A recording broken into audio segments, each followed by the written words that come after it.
ISIS extremists are fighting in most of Anbar, Iraq's largest province. The Iraqi military is still holding two key positions on the main highways. Otherwise, this vast territory, all the way from the Jordanian and Syrian borders to the edge of Baghdad, would be under ISIS control, allowing them free movement of weapons and supplies. The phony terrorist state calling itself ISIS is now proud to talk about how enslaving women is a key part of their plan to take over the world. Another possible hostage beheading looms perhaps any day. And the government of Turkey may indeed finally be breaking down on their blackmail consideration to help the Allied bombing campaign.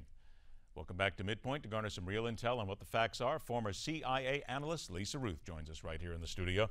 We got a lot to talk about all over again. Again, and lots going on, yes. Let's welcome back, by the way. Good to see you as always. Let's get right to it here. First of all, with Turkey. Apparently, they have agreed to let the U.S. use their bases to launch some of the ISIS strikes. Now, just last week, we heard Turkey say, absolutely not, we're out unless you help us take out Syria's leader, Bashar al-Assad. So are they pulling back a little bit here, realizing that they're in an untenable position? No, I think what we're seeing is, my guess is there's behind the scenes stuff going on. We do know there were indications that the NATO has agreed to some kind of a buffer zone between Syria and Turkey, which is one of the things they asked. I think they're looking at this. They still have their sights on Assad. They also are looking at, they don't want ISIS coming in. So I think they're trying to play both sides. I still would guess, from a diplomatic standpoint, being very, very careful with Turkey. They are going to continue to push their issue, which is Assad and Syria. And at the same time, keep in mind, their borders are still effectively open to ISIS. It's kind of playing both sides of the angle here. Well, but even if they play both sides of the angle, what you just said, realizing that ISIS is literally within a couple of stones throws right across the border, and they don't want to get involved, but they have to. So don't they have to appease the United States with more than just bombing sites, places to land the planes? We do know that they have also agreed to do some overflight, for example. There are some airstrike capability that Turkey is agreeing to do. But I think what you're looking at is an internal struggle, really. They're trying to decide, do we go in here? Are we helping the Kurds? What does this do to Turkey? And there's going to be, this isn't decided yet. I don't think we have a really clear picture of how far they're going to go, how fast they're going to go. And I really think this brings in the question of NATO. Turkey is a NATO country. If Turkey is threatened directly, what does that mean for a NATO response? Does NATO have to get more involved? Could we, and I mean the Americans and the Allies, win, quote unquote, and I hate to use air quotes, but it's where we are right now, any sort of a war against ISIS without Turkey, completely cut them out?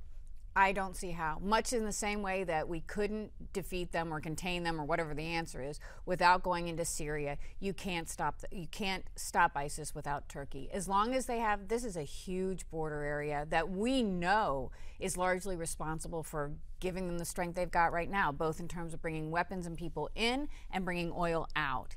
If Turkey does not find a way to control that border, there's going to be another escape hatch for ISIS. We need Turkey involved, and specifically what we need is for them to stop this border access. Is it possible that we are being fed something, and we always talk about what it is, the bovine excrement at times from certain people who tell us in the administration that the airstrikes are actually doing good, yet every single report that I have heard in the last 4 days tells me that they're not working, they're mutating. ISIS is, of course, we're only making them better.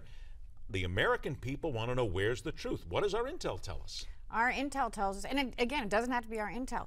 Dempsey made the very critical error of telling the truth way back several months ago when he said airstrikes aren't going to do it. And then he had to retract his statement. Political pressure. There is no question. I have yet to hear a single military expert, somebody on the ground saying, oh, this is fantastic. We can just airstrike this and it'll be done. There is no indication that this is going to work. Even the Brits, who are saying they don't want to get involved on the ground, said today, you have to have ground forces. They want the Iraqis to do it, which we already know is not going to work. This is not going to work just with airstrikes.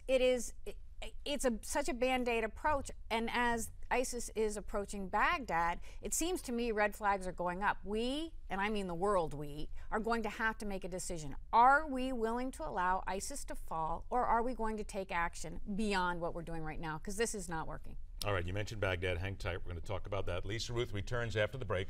We bring the government of Yemen into the picture as if another player really needed to be involved, plus what is actually happening in Baghdad. And later on this hour, Senator John McCain makes a call for the Obama administration to take a definitive step in the fight against Ebola in America. In his mind, one person is needed to run the fight.